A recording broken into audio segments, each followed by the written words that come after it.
ഒന്ന് ആംസ്റ്റർഡാം കണ്ടിട്ട് വന്നാലോ? പക്ഷെ ഞാനിതിപ്പോൾ അടുത്ത് പോയതല്ല, കുറച്ചധികം കാലം മുന്നേ പോയതാണ്. എൻ്റെ ഫോണിൻ്റെ മെമ്മറി ഫുള്ളായപ്പോഴാണ് ഞാൻ ഇങ്ങനെ ഒരു ബ്ലോഗ് എടുത്തിട്ടുണ്ടല്ലോ, എന്തുകൊണ്ട് ഇട്ടുകൂടാ എന്ന ചിന്ത വന്നത്. ഹാംബൂർഗിൽ നിന്ന് ഫ്ലിക്സ് ബസ് എടുത്ത് ഞങ്ങൾ നേരെ ആംസ്റ്റർഡാമിലേക്ക് വിട്ടു. ഞങ്ങളുടെ ഒരു ഫ്രണ്ടും കൂടെ ജോയിൻ ചെയ്യാനുണ്ടായിരുന്നു. ആ ഒരു സമയം നമ്മൾ എങ്ങനെ പ്രൊഡക്റ്റീവായിട്ട് മൂവ് ചെയ്യാമെന്നായിരുന്നു ചിന്ത. ഞങ്ങൾ ആദ്യം ഫ്രഷപ്പായി, പിന്നെ ബ്രേക്ക്ഫാസ്റ്റ് കഴിക്കാൻ മക്ഡൊണാൾഡ്സിലേക്ക് കയറി. നമ്മൾ സ്ഥിരം മക്ഡൊണാൾഡ്സിൻ്റെ കസ്റ്റമേഴ്സാണ് കേട്ടോ. കൂടുതൽ പ്രിപ്പറേഷൻസ് ഒന്നും ഞാൻ മുന്നേ പോയ ട്രാവലിലും ചെയ്യാറില്ല. എന്താണ് അവിടുത്തെ ഒരു മെയിൻ സ്പോട്ടെന്നോ അല്ലെങ്കിൽ അവിടെ എന്താണ് സ്പെഷ്യൽ എന്നോ എനിക്ക് കാര്യമായിട്ട് വലിയ ധാരണയൊന്നും ഉണ്ടായിരുന്നില്ല. അവിടെ ചെല്ലുമ്പോൾ എന്ത് കാണുന്നോ, എന്ത് ആ കാഴ്ചയിൽ എനിക്ക് ഇഷ്ടപ്പെടുന്നോ അതാണ് എൻ്റെ ട്രാവൽ. പക്ഷേ ഞാൻ മുന്നേ കാണുന്ന ഒരുപാട് ട്രാവലേഴ്സിൻ്റെ വ്ളോഗൊക്കെ കാണുമ്പം അവർ ഡീറ്റെയിൽ ആയിട്ട് അതിനെ പറ്റിയിട്ട് പഠിച്ച് പറയുന്നത് കാണുമ്പം എനിക്ക് ഭയങ്കര അസൂയ തോന്നാറുണ്ട്. കാരണം ഞാൻ അങ്ങനത്തെ ഒരാളേ അല്ല. ഞാൻ ഇനി വരുന്ന ട്രാവലിൽ എനിക്ക് ഇതൊക്കെ ചെയ്യണമെന്ന് ആഗ്രഹമുണ്ട്. പക്ഷെ എല്ലാ ട്രാവൽ വ്ളോഗിലും എന്തെങ്കിലുമൊക്കെ ഒരു അട്രാക്ഷൻ ഉണ്ടാവും അല്ലേ? അതുപോലെ എന്തെങ്കിലുമൊക്കെ എൻ്റെ ഒരു ജേർണിയിലും നിങ്ങൾക്ക് കാണാൻ പറ്റട്ടെ. ആംസ്റ്റർഡാം സെൻറ്ററിൽ എന്താ വിശേഷം എന്ന് ചോദിച്ചാൽ ഇതൊക്കെ തന്നെയാണ് വിശേഷം. നല്ല ബ്യൂട്ടിഫുൾ ആയിട്ടുള്ള കനാൽസ് ഉണ്ട്. അവിടെ നിന്ന് ആ വ്യൂയിലേക്കൊന്ന് ചുമ്മാ നോക്കി നിന്നാൽ തന്നെ ഭയങ്കര ഭംഗിയാണ്.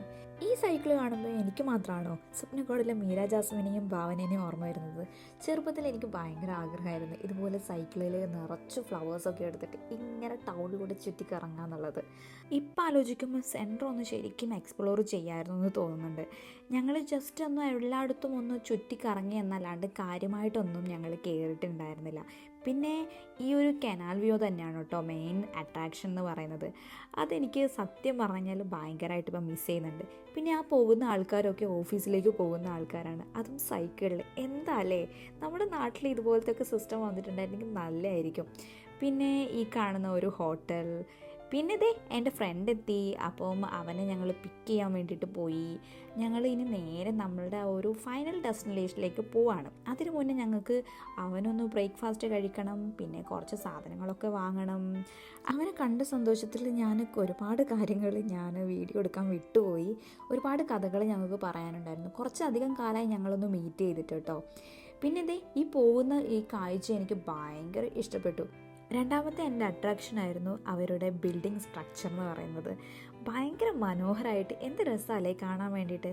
പിന്നെ ട്രാം, ഞങ്ങൾ ഹാംബൂർഗിൽ ട്രാമില്ല, അപ്പോൾ അതും എനിക്ക് ഭയങ്കര ഒരു ഇഷ്ടപ്പെട്ട ഒരു കാര്യമാണ്.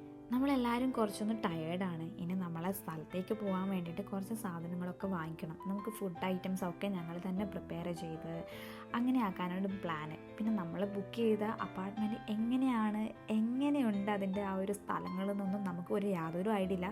ഫോട്ടോയിൽ കണ്ട ആ ഒരു ഐഡിയ മാത്രമേ ഉള്ളൂ. അപ്പോൾ നമ്മൾ അതും കൂടെ ഒരു എക്സൈറ്റഡ് ആണ്. പിന്നെ പോകുന്ന സ്ഥലവും എക്സൈറ്റഡ് ആണ്. ട്രാവൽ ചെയ്യുമ്പോഴാണ് നമുക്ക് ഒന്നുകൂടെ ആൾക്കാരെ മനസ്സിലാക്കാൻ പറ്റുന്നത് അല്ലേ? അന്ന് അതിടുന്നതിനെക്കാട്ടിലും ഇപ്പോൾ ഇതിടുന്നതാണ് ഭംഗിയെന്ന് എനിക്ക് തോന്നുന്നു. കാരണം എനിക്ക് ഓർത്തെടുക്കാൻ പറ്റുന്നു ഞങ്ങൾ പോയ വഴികളും സംസാരിച്ച കാര്യങ്ങളും തമാശകളും കളിയാക്കലും എല്ലാം ഇപ്പം എൻ്റെ ബാക്ക് ടു ബാക്ക് എൻ്റെ മെമ്മറിയിൽ ഇങ്ങനെ ഓടിക്കൊണ്ടിരിക്കുകയാണ്. അത് തന്നെയാണ് ട്രാവലിൻ്റെ വിജയവും അല്ലേ? എല്ലാവരോടും ഈ വ്ളോഗ് വരും എന്ന് പറഞ്ഞ് പ്രതീക്ഷ കൊടുക്കുന്നതല്ലാണ്ട് ഞാൻ ഇതുവരെ ഇത് ഇടണോ വേണ്ടോ എന്നുള്ള ഒരു സ്റ്റക്കിംഗ് പോയിന്റിലായിരുന്നു. ഇന്നിപ്പോൾ ഇതാ ഞാൻ ഇടുകയാണ് നമ്മുടെ ഫസ്റ്റ് ട്രാവൽ വ്ളോഗ്. അപ്പോൾ നമുക്ക് അടുത്ത വീഡിയോയിൽ കാണാം. ബൈ.